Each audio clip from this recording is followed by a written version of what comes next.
नमस्कार साथियों। आज मैं आप लोगों के समक्ष योग चिकित्सा के विभिन्न क्षेत्रों के बारे में चर्चा करूंगा।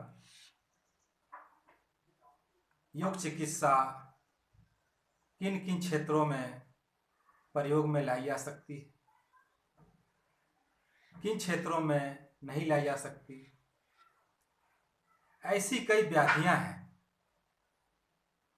जिनमें योग चिकित्सा प्रभावशाली ढंग से प्रयोग में लाकर रोगों का निराकरण पूर्ण रूप से संभव हो सकता है।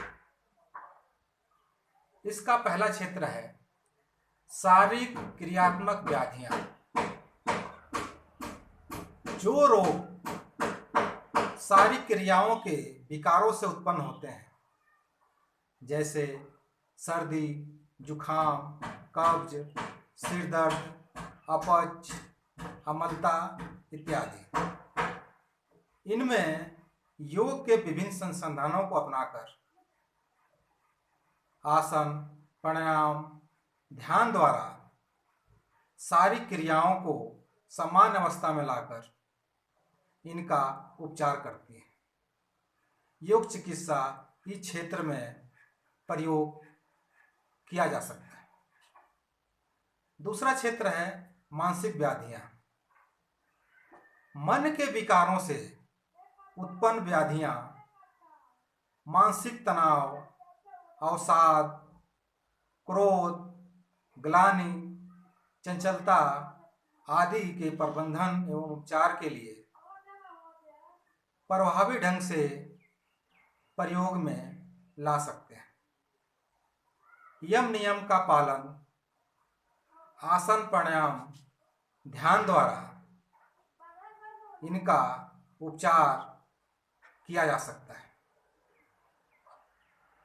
तीसरा क्षेत्र आता है मनोकायिक व्याधियां। आधुनिक समय में भाग दौड़ भरी जिंदगी, समय की कमी के कारण, विभिन्न प्रकार की महत्वाकांक्षाओं के कारण मनुष्य का जीवन तनावग्रस्त होता जा रहा है। खान पान की अनियमितता व अनुचित व्यवहार शरीर एवं मन को प्रभावित कर रहा है, जिससे अनुचित जीवन शैली से मनोकायिक रोग, मधुमेह, अस्थमा, पाचन संबंधी रोग, हृदय रोग, गठिया, संधिवात आदि उत्पन्न हो रहे हैं। इन रोगों में भी योग द्वारा यानी योग चिकित्सा के माध्यम से इनका निराकरण किया जा सकता है। चौथा क्षेत्र आ रहा है शरीर विकृति संबंधी व्याधियां।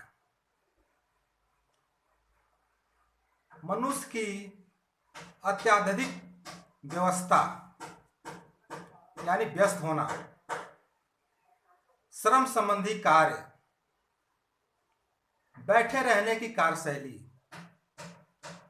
कंप्यूटर के अधिक प्रयोग आदि से शरीर में विकृति संबंधी रोग, ग्रीवादंश, कमर दर्द, शरीर में अकड़न, पैरों का चपटा होना आदि कई तरह की विकृतियां उत्पन्न होती हैं। आसन व प्राणायाम के द्वारा इन विकृतियों को ठीक करने में सहायता मिलती है। अगला क्षेत्र है पुनर्वासन संबंधी व्याधियां। पुनर्वासन का तात्पर्य है मनुष्य की कई ऐसी संक्रामक व्याधियां होती हैं जिनके कारण शरीर शिथिल, निष्क्रिय एवं कमजोर हो जाता है, जैसे बुखार, दस्त, पीलिया, मलेरिया बुखार। इन रोगों में शरीर व अंग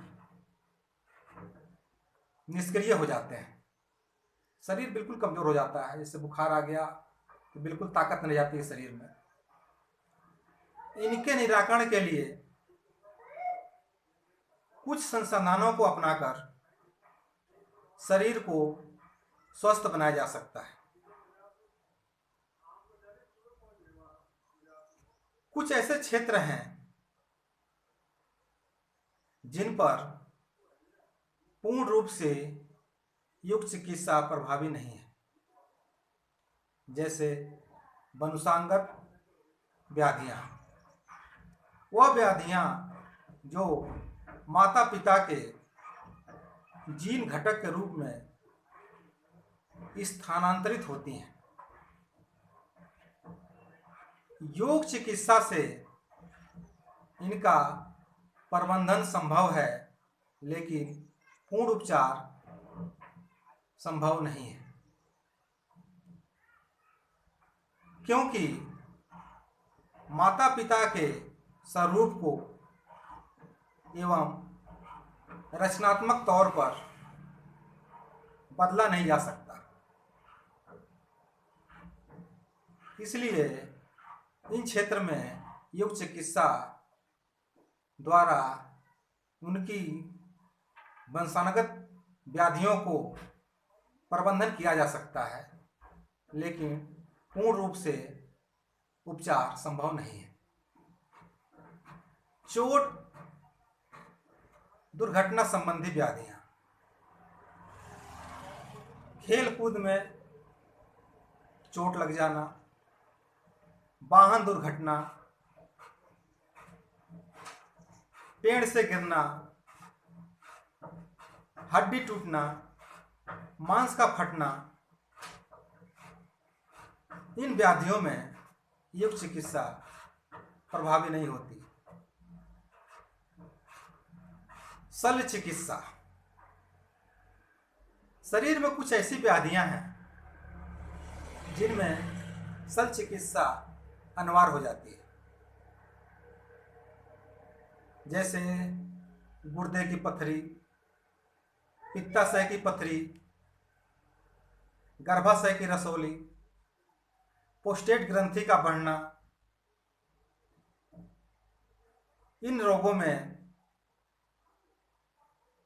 योग चिकित्सा प्रभावी नहीं होती, इनमें शल्य चिकित्सा का सहारा लेना होता है।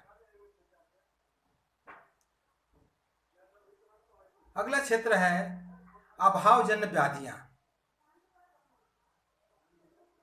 कुछ ऐसी व्याधियां हैं